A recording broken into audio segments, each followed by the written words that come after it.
Hi, this is Dr. Tony Kovacs at Sound Relief Hearing Center in Fort Collins, Colorado.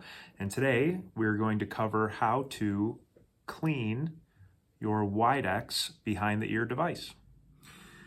So the first thing I like to do is use a little brush. Now your devices may have come with a brush. If they did not, honestly, I recommend just using a cheap toothbrush that you use only for your devices. And what we're doing is we're going to brush out the microphone ports. I don't know if you could see them there, but there's these little holes on the spine of the device.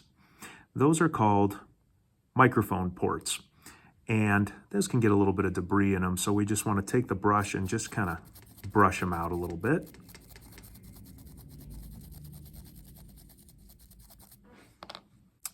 The next thing I want to do is remove this dome. That's the part on the end is called the dome. You may or may not have this extra wire, this ear grip on your device. If you have it, you might want to just kind of pull it out of the way. And if it's not on there, then don't worry about it at all.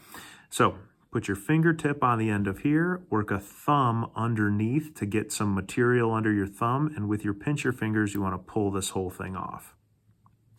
So here at Sound Relief, we use audio wipes, which are specifically designed for devices. If you're in a pinch, you can use an alcohol prep wipe, but it is recommended that you use audio wipes if possible. They're just designed specifically for electronics. And just wipe down this whole device. I also want to clean this dome. So I can take this dome and put it in the audio wipe or alcohol prep wipe and just mash it around. And that'll clean out any wax that has accumulated in the dome itself. This part here is the speaker, the part that goes in your ear canal. And if you look at the end of the speaker, you'll see this little white piece. That's the wax filter.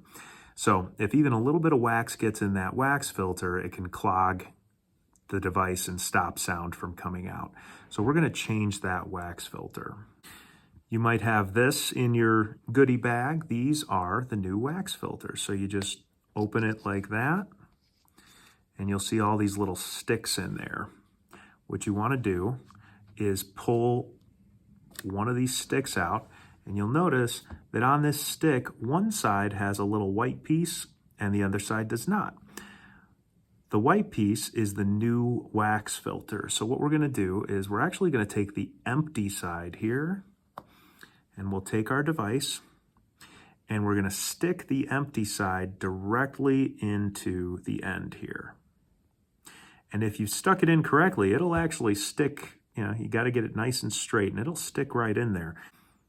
Go ahead and pull it out, and if you notice, it actually took out the old wax filter. Then we're going to turn this around and pop the new wax filter in, and when you pull out, it will release it directly in there. All you have to do next is put the dome back on the device. So I like to grab the dome and then look underneath. You can see there's that little grommet there. That's where it's going to fit in.